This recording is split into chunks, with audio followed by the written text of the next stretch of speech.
I'm Lauren with IndoorGardening.com. Today we're going to be talking about propagating plants.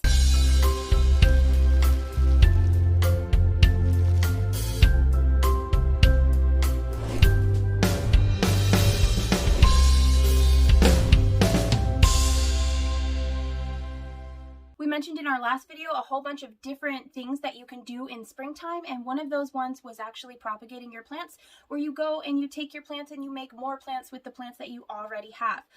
You can do this with fruits and vegetables, you can do this with trees, you can do this with your house plants, you can do this with outdoor gardening, your decorative nursery plants. Pretty much any plant can be propagated. It just depends on the method that you will need to be using. So today we're going to go over 5 different methods that should enable you to be able to propagate any of the plants in your collection.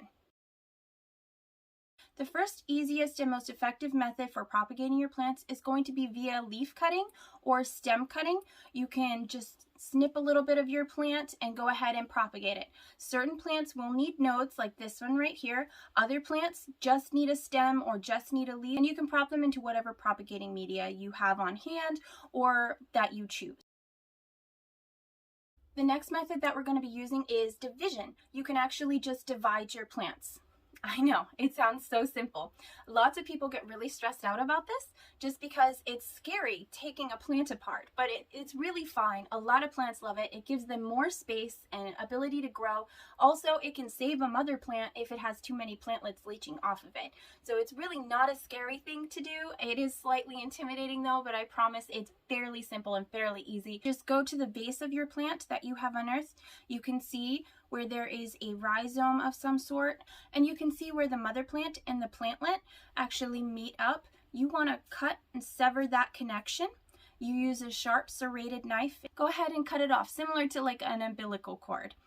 The plantlet will be okay. Sometimes that might need to be put in some water. Other times you can just pop it right into its own little pot. It's already fully rooted and good to go.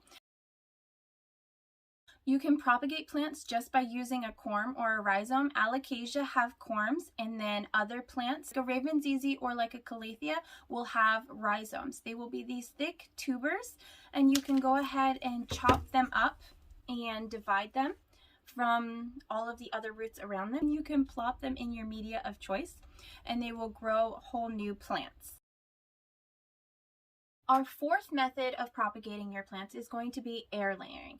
Essentially what this is taking some moisture retentive media like sphagnum moss or a peat-based potting mix, and then you press it up against a node on a plant or a slice on a plant that you have made. Usually that slice is done on a tree, not a plant. And then you will encase that media with some type of plastic wrap, or they have special little plastic cups that you can attach nowadays, usually with trees as well. Other people like to use like a plastic, just like a plastic drinking cup, like a party cup, just something to hold that media there up against the node. And what that is going to do is create a humidity barrier in there, and it's going to tell that plant to produce more roots, so that way you can go ahead and just chop the plant right under where those roots have grown, and out pops a whole fully rooted plant that you can just go and pot up, and there you are. You have a whole separate plant. It's so simple and so easy. I'm actually doing it with this Monstera deliciosa right here. Pretty much any plant that has some type of a node, especially like if you're growing an upright philodendron, these are all plants that are going to love having that air layering method, and it's going to be so much easier for you to have a fully rooted plant instead of having to go through the work of having to root it after you have chopped it, and sometimes this can risk a bit more rot. It is a little bit more time consuming and takes a little bit more patience to do this method though. And speaking of patience, our fifth method is seeds. There are a ton of different kinds of plants out there that produce seeds. There's fruits, there's vegetables, there's house plants that produce seeds. The pollination methods are a completely different video. As is a seed video, we'll be making a completely separate seed video here shortly, so make sure you subscribe so you don't miss out on that. We will be going over some different methods of getting these seeds to grow. Collecting seeds is easy though. Once a plant has been pollinated, it will produce seeds. Sometimes a plant will self-pollinate. Other times you will have to hand pollinate it, or if you're outside, then nature will do it for you, of course. But essentially, after the seeds have been pollinated, they will dry. You will have some type of a husk. Sometimes you want to peel the husk off and then you can dry the seeds that way. Other times you can just leave them in the husk and set them aside in a cool, dry environment and just save them. There are also plants that will go dormant. You can save these as well in the same method.